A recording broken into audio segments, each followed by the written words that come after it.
Welcome back to my channel. In today's video, we're going to look at 3 rehab exercises for tennis elbow. In the medical world, this is called lateral epicondylitis.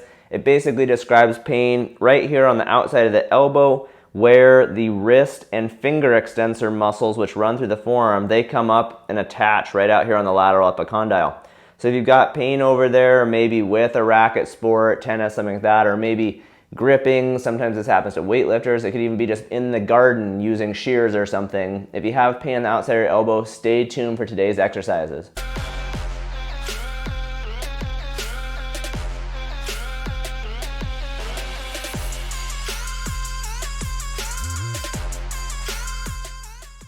The first exercise here is going to be a mobilization for our radial nerve. The radial nerve starts in the neck and then runs down through the tricep and then through this backside, this posterior compartment of our forearm. So because tennis elbow affects that area and sensation is given to that area by a radial nerve, we want to implement this mobilization because it can help improve health of the nerve and reduce pain in some cases.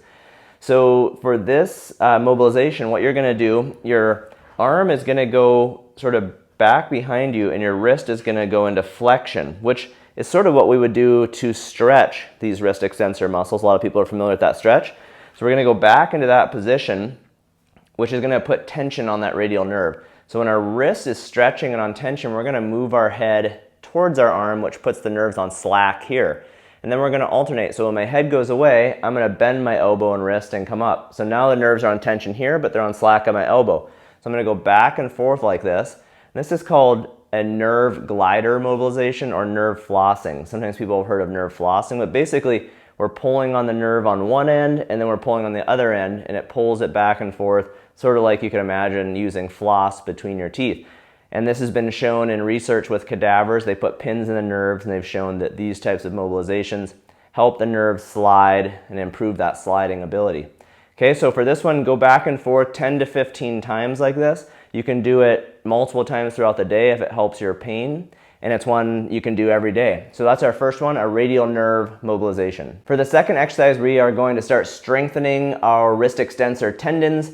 Tennis elbow is basically a tendinopathy. This is the newer term for what we used to call tendinitis. It's a condition that causes tendon pain, and if we look at the research on tendons, they definitely respond best to loading through strength training. It's just about finding the right dosage of that and building this tendon capacity up over time. So one of the best exercises is going to be a wrist extensor curl where we're going to work those wrist extensors. When we strengthen them, it challenges the tendon up here and can help strengthen the tendon and reduce pain. So I've got a 3-pound dumbbell. Something about this weight, somewhere between 1 to 5 pounds, usually works well. You're going to position your arm so that it's palm down and your wrist is hanging just off the edge of the table. Then you're going to hold that dumbbell and basically perform these wrist extensor curls. So you're going to be going up and down like this, going to enough repetitions that you get some fatigue and kind of burn in these muscles on the top. If you feel a little bit of pain in the tendon, that's okay, as long as it's not worse once you're done with the exercises.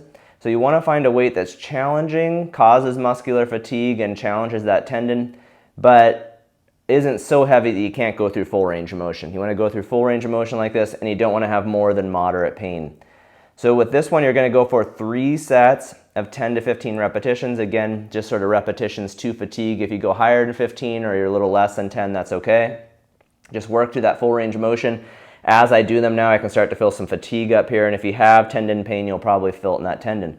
So this one you can do every day. If your muscles are a little sore, your tendon's sore, you could go to every other day. But kind of start with a general framework of 3 sets of 10 to 15 repetitions, okay? So that's our second exercise, a wrist extensor curl. The last exercise is going to be another strengthening exercise. This one's going to be for our supinator muscle, which turns our forearm over so that our palm is facing up. Supinator runs right here at an angle on this side of the forearm, so strengthening it can also help with lateral elbow pain or tennis elbow. So what works really well is to use a loop band like this. If you don't have one of these, I can put a link in the description for a set of them. And like the dumbbell, you're just going to find the color that's the right resistance for you.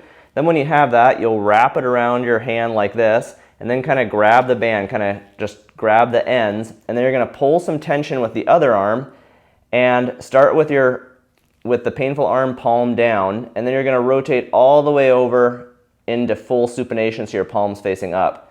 So 180 degrees of movement there from all the way palm down to basically all the way palm up, and you're keeping your arm on the table. This is just a forearm rotation exercise. My shoulder shouldn't be moving.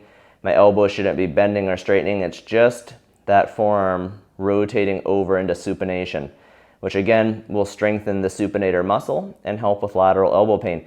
Like the last exercise, go for 3 sets of somewhere in that 10 to 15 repetition range. You can do this one, you can do all 3 of these in one sitting. They can all go together. If for some reason your tendon flares up, then maybe just do the wrist curl and you add this one later. If your tendon does okay, then like I say, you can do all 3 of these together, okay? So those are 3 of the best exercises for tennis elbow. We've got a radial nerve mobilization, a wrist extensor curl, and then a supinator exercise. Just on this note of tennis elbow, I have a new book coming out May 30th that covers the 50 most common orthopedic conditions and has rehab programs for each of those conditions broken into 3 phases that guide you through the phases of healing. The programs all have pictures of me doing the exercises, so if you need another resource that's a little more comprehensive, my book is a great option. It's called Rehab Science: How to Overcome Pain and Heal from Injury, and you can find it on Amazon. I'll put a link in the description for it. If you have any questions about these exercises in this video today, put them in the comments section and I'll get back to you. All right, you guys, see you next time. Bye.